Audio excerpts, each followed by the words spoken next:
Bonjour Iris. Oui, bonjour, bonjour à toutes les deux. Écoutez, oui, sujet assez important dans la génération des femmes que nous sommes, en fait, qui a été une dualité, je dirais, depuis une vingtaine d'années. C'est il faut être féminine et en même temps, il faut effectivement être masculine pour réussir dans les affaires, dans le modèle de communication qu'on peut percevoir très souvent autour de nous, dans la pub, partout. Et en même temps d'être ultra féminine et donc d'être tout en fait. Vous avez quel âge, Iris? C'est juste pour justement bien repérer par rapport à la... Entre 50 et 60. D'accord, oui. Donc déjà, vous diriez que vous avez senti, quand vous aviez 20 ans, une nécessité à avoir, à développer ce côté masculin Ouais, complètement. C'est les années 80-90, donc il fallait effectivement... marquer son territoire, on était sur au niveau hiérarchique, tout ça, il fallait absolument sortir ce côté-là, effectivement, et puis en même temps être très dans la féminité. Et vous avez l'impression que ça vous a aidé ou au contraire que ça a finalement nuit à votre féminité? Qu'est-ce que vous diriez? Je dirais que ça dépend de qui on est. Si on est plutôt masculine, c'est pas gênant. Si on est plutôt, non, mais vous, parlez de vous. Moi, ça m'a plutôt... je suis plutôt allée dans le mur. C'est-à-dire? En quoi ça vous a... Parce que c'est difficile de trouver un homologue qui puisse accepter ça aussi. Vous voulez dire, vous avez du mal à trouver un homme qui vous accepte dans votre part masculine? Beaucoup plus jeune, bien sûr, tout à fait. Parce qu'on cherche, nous aussi, c'est là l'ambiguïté, c'est qu'on cherche aussi, plus jeune, chercher aussi ce côté aussi très bad boy, viril, tout ça, donc ça coince, quoi. Ça coince. Ça a pu coincer, en tout cas.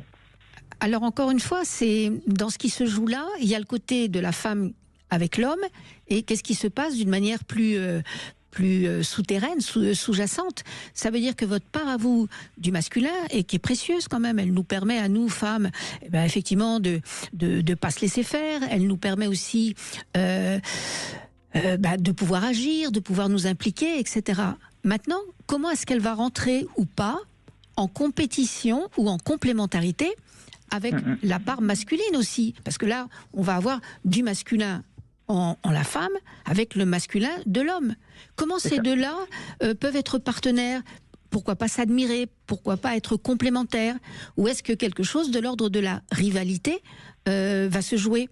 Là, on est avec du masculin porté par la femme et du masculin porté par l'homme dans le couple. Est-ce que vous diriez que votre partenaire, il était... jaloux de cette part du masculin, il était en rivalité, il était... quel mot vous pourriez mettre? Rivalité. En rivalité. Vous avez eu le sentiment qu'il voulait écraser votre part masculine? Ah, totalement. C'est ça, hein. C'est ce que je crois que beaucoup de femmes ressentent. Et à mon avis, si on ressent ça, c'est parce qu'on n'est pas assez sûr de sa part masculine ou pas assez à l'aise avec cette part masculine. Parce que ce qui est important quand même dans le couple, dans la relation amoureuse, c'est justement de baisser un peu la garde en tant que femme pour justement laisser dans le domaine de la sexualité et de l'amour, laisser l'homme à sa place. Et comme on veut revendiquer ça, parce que justement c'est quelque chose de très nouveau socialement, je pense que peut-être que ça va s'apaiser avec le temps, mais non, vous croyez pas, Iris? Si, ça s'apaise beaucoup. De toute façon, vous êtes obligé. Mais en revanche, effectivement, il y a cette notion à un moment donné qui était d'être indépendante, de s'assumer financièrement, bref, tout ça, d'élever les enfants tout seul. Enfin, il y avait tout ça aussi, hein. Et je pense qu'on l'a bien fait. En tout cas, on l'a fait. Et après. Mais c'est toute une période. Mais voyez, c'est intéressant parce que je discutais récemment hors antenne, hein, mais c'était très intéressant comme débat. Je disais, mais pourquoi autant de femmes se sentent j'allais dire presque toutes puissantes, à vouloir élever seuls leurs enfants actuellement.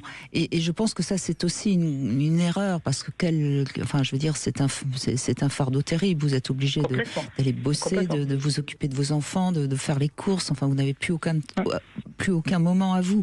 Et ça, c'est, je crois aussi une des choses qui doit peut-être se pacifier dans les temps qui viennent.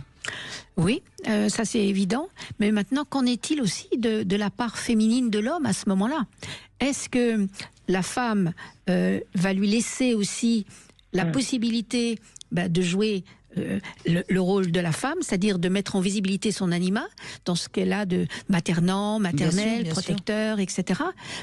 Parce qu'encore une fois, il y a la compétition de l'homme et de la femme et la compétition de l'anima et de l'animus. Donc il y a du monde sur le ring là. Hein, oui. Donc c'est ça, oui, il y a du monde sur le ring. Oui, mais oui, parce que finalement, on peut reprocher à l'autre de ne pas faire des choses qu'on ne lui laisse pas faire.